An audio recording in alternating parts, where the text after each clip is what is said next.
Your Honor, first I want to say thank you for allowing me to address you in this court today.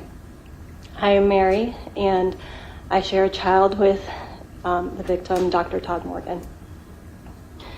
I stand before you today not just as a grieving friend, but as a voice for our daughter who will never have the chance to grow up with her father.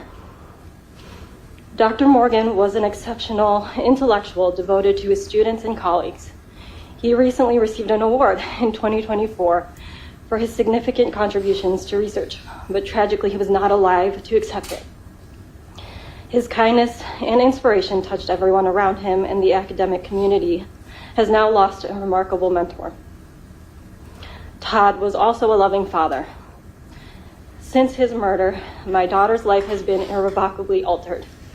At just 6 years old, she is at one of the most impressionable stages of her life. She was only 4 when she waited at school for her dad to pick her up, not understanding why he never came. When I arrived, she was confused and desperately wanted to call him, but each call went unanswered. I had to explain to her that her daddy wouldn't be coming back because someone had hurt him. I watched her curl up in my arms, hiding her face as she processed this unimaginable loss. For months following, she would cry out for us whenever we left the room, terrified that we wouldn't return.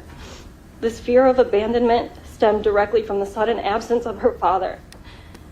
She struggled with being alone even for a moment and faced challenges no child should ever have to endure. This trauma is emotional, confusing, and deeply rooted. She has navigated many milestones without her dad by her side, and I worry about the long-term effects of this loss as she grows older and begins to comprehend what has happened.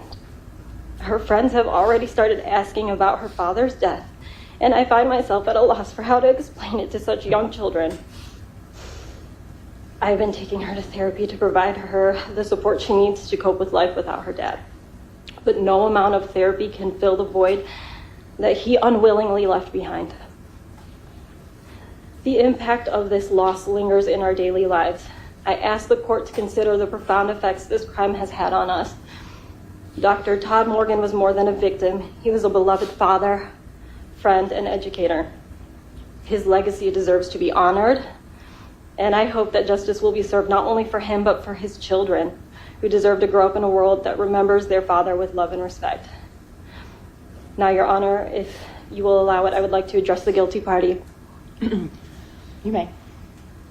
Ms. Paschal, you have caused immense pain to many in this room.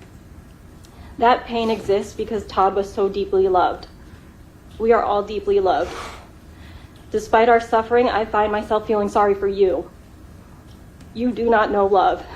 If you had ever truly loved or been loved, we would not be here in this courtroom today, and with you in your situation as you now stand. I pity you for the emptiness of your existence. You have lived a life devoid of love, support, and purpose, and now you face a future devoid of any chance for redemption. What should have been some of the best days of your life will instead be spent in a bleak repetition of regret. I do not envy you or the life you have chosen. That is all, Your Honor. Thank you.